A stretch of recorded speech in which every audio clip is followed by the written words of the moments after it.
हबीबना व मौलाना मुहम्मदन अब्दुहु व रसूलुहु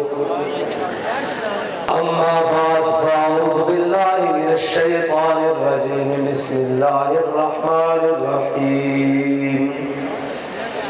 या अय्युहल्लज़ीना आमनू मन यर्तद्द मिनकुम अन दीनिही फसौफ़ यअतिल्लाहु बिक़ौमिन युहिब्बुहुम व युहिब्बूनहु अज़िल्लतिन अलल मुमिनीन अइज़्ज़तिन अलल काफ़िरीन युजाहिदून फी सबीलिल्लाहि व ला यख़ाफ़ून लौमत लाइम ज़ालिक फ़ज़्लुल्लाहि युअतीहि मन यशा वल्लाहु वासिउन अलीम। सदक़ल्लाहुल अज़ीम व सदक़ रसूलुहुन नबियुल करीमुल अमीन। इन्नल्लाह व मलाइकतहु युसल्लूना अलन नबी या अय्युहल्लज़ीना आमनू सल्लु अलैहि व सल्लिमू तस्लीमा। अस्सलातु वस्सलामु अलैका या सय्यदी या रसूलल्लाह व अला आलिका व अस्हाबिका या सय्यदी या हबीबल्लाह। अस्सलातु वस्सलामु अलैका या सय्यदी या रसूलल्लाह व अला आलिका व अस्हाबिका या सय्यदी या खातमन नबिय्यीन। बंदे परवरदिगारम उम्मते अहमद नबी दोस्तारे चारी आलम ताबा औलादे अली मज़हबे हनफी अदारम मिल्लते हज़रत खलील खाक पाए गौसे आज़म ज़ेरे साया हर वली सिद्दीक़ अक्से हुस्ने कमाले मुहम्मदस फारूक ज़िल्ले जाहो जलाले मुहम्मदस उस्मान ज़ाए शमे जमाले मुहम्मदस हैदर बहार बाग़े ख़िसाले मुहम्मदस सल्लल्लाहु ताला अलैहि वसल्लम। लौह भी तू कलम भी तू तेरा वजूद अल किताब गुंबदे आब की नरम तेरे मुहीत में अबाब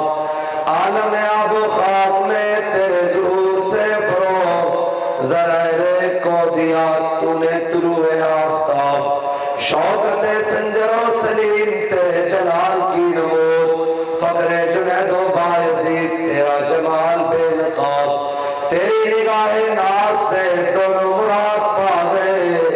अक़ल ग़ियाब जुस्तजू इश्क़ हुज़ूर इस्तिराब शौक़ तेरा अगर न हो मेरी नमाज का इमाम मेरा क़याम भी हिजाब मेरा सुजूद भी हिजाब गा बहीना मी बुर और गा बज़ोर मी कशद इश्क़ की इब्तिदा जब इश्क़ की इंतहा जब आलम सोज़ो साज में वसल से बढ़ के है फिराक वसल में मर गए आरज़ू हिजर में लज़्ज़त तलब ऐने विसाल में मुझे हौसलाए नजर न था गर्चे बहाना जो रही मेरी निगाह बेअदब और ताज़ा मेरे ज़मीर में मारका कोहन हुआ इश्क़ तमाम मुस्तफ़ा कल तमाम बूलहब। मौज़ूद सामीन मोहतरम स्टेज पर जलवागर मशाइख़ इज़ाम उलमाए कराम और समाजी और सियासी शख्सियात पीर तरीक़त हज़रत दीवान अज़मत सैयद मोहम्मद चिश्ती और दीवान अहमद महमूद चिश्ती साहब पीर तरीक़त दीवान हामिद महमूद चिश्ती साहब सारे हमारे सरों का ताज है इसलिए कि इनकी निस्बत बहुत बड़ी है और हम तो निस्बतों के खादिम और ग़ुलाम हैं और सलाम उस पर के जिसके नाम लेवा हर ज़माने में सलाम उस पर के जिसके नाम लेवा हर ज़माने में बढ़ा देते हैं टुकड़ा सरफरोशी के फसाने में। हम इस वक्त पाकिस्तान के अंदर जिस नज़रिए पर खड़े हैं वो नज़रिया वही है जो बाबा फरीद का नज़रिया है और वो वही नज़रिया है जो दाता अली अजमेरी का नज़रिया है और वो वही नज़रिया है जो ख्वाजा अजमेरी का नज़रिया है वो वही नज़रिया है जो मुजद्दिद अल-फ़सानी का नज़रिया है और वो वही नज़रिया है जो इमाम अहमद रज़ा बरेलवी का नज़रिया है और वो वही नज़रिया है जो गाज़ी इल्मुद्दीन का नज़रिया है और वो वही नज़रिया है जो अल्लामा डॉक्टर मोहम्मद इकबाल का नज़रिया है और वो वही नजरिया है जो बानी पाकिस्तान कायद आज़म मोहम्मद अली जिन्ना का नजरिया है। इस वक्त हमारा मुकाबला उन तमाम लोगों से है जिन्होंने 76 साल पाकिस्तान को बाप की जागीर समझ के खाया है, और इन 76 सालों में पाकिस्तान के ऊपर वो तमाम सियासी शख्सियात जिनको अल्लाह ताला ने इक़्तिदार की तरफ गामजन किया या उनके हाथों में इक़्तिदार दिया, उन्होंने पाकिस्तानी कौम को ऐसे नारों के अंदर घुमाए रखा कि हम जी रोटी कपड़ा और मकान देंगे, और उसके बाद फिर कहा जी अब हम मुस्लिम लीग वाले हैं तो तरक्की देंगे और हम दाएं बाजू की जमाते हैं। और फिर उसके बाद एक तब्दीली वाले साहब आए और उन्होंने कौम को एक बत्ती के पीछे लगाया, और आज हम इस नहज पर हैं कि हमारे मुल्क के अंदर रोटी कपड़ा मकान देने की बजाय जो कौम के पास था वो भी उतार लिया गया,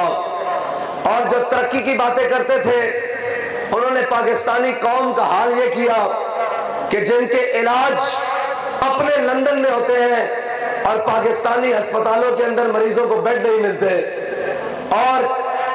फिर आगे बात करें तो वो तमाम साहिबान इक़्तिदार जिनके हाथों में इक़्तिदार मुंतकिल होता गया, और उन्होंने पाकिस्तान को इस नहज पर पहुंचा दिया कि आज पाकिस्तान पूरी दुनिया में पाकिस्तान का तशख़्ख़ुस एक भिखारी मुल्क सा बना दिया, और पाकिस्तानी कौम को एक भिखारी कौम के तौर पर पूरी दुनिया पेश किया। लेकिन ना ये मुल्क भिखारी था और ना है, और ना ये कौम भिखारी थी और ना है और ना होगी, लेकिन हमारे इन अय्याश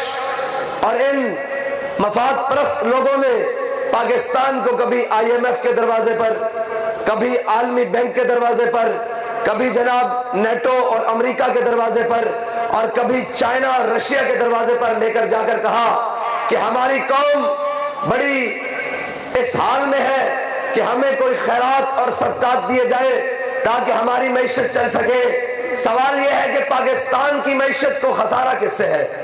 पाकिस्तान की मईशत को इन 2500 लोगों से खसारा है जो पाकिस्तान को 76 सालों से नोच नोच के खा रहे हैं। पाकिस्तान का एक मजदूर और एक किसान और एक मुतवस्सित तबके का जनाब जिम्मेदार, और आगे ताजिर, आगे जनाब वकील, आगे जनाब तमाम तबकात उलमा मशाइख, ये तो पाकिस्तान के कमा कर दे रहे हैं, ये पाकिस्तान की खिदमत कर रहे हैं, ये रोजाना पाकिस्तान के अंदर उन तमाम तबकात को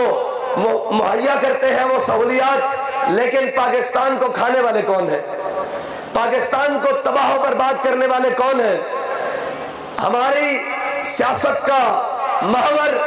और मकसद सिर्फ इतना है कि सरवरी दर दीन मां खिदमत करी है। सिर्फ इतना है कि हमारे यहाँ हुकूमत और सियासत का तसव्वुर जो इमामुल अंबिया अलैहि तहियत व सना ने दिया वो ये है कि सरवरी दर दीन मां खिदमत करी है कि हुकूमत होगी तो होगा क्या? अदले फारूकी और फकरे हैदरी। हजरत फारूक आजम का अदल होगा और हैदर कर्रार का रियासत में हुकूमत में फकर होगा। इसका मतलब यह नहीं कि कौम फकर पर मजबूर होगी, इसका मतलब यह है कि हाकिम फकर पे होगा और कौम खुशहाल होगी। लेकिन हमारे यहाँ उल्ट है। हमारे यहाँ हमेशा कहा गया जी इस्लामी निजाम आएगा तो क्या कर लेंगे। मुझे ये बताएं, ये मशाइख की लाइन बैठी है, ये उलमा बैठे हैं, ये तमाम तबकात बैठे हैं, मैं सवाल आपसे करूंगा, आपसे जवाब चाहूंगा, क्या मुल्क को हमने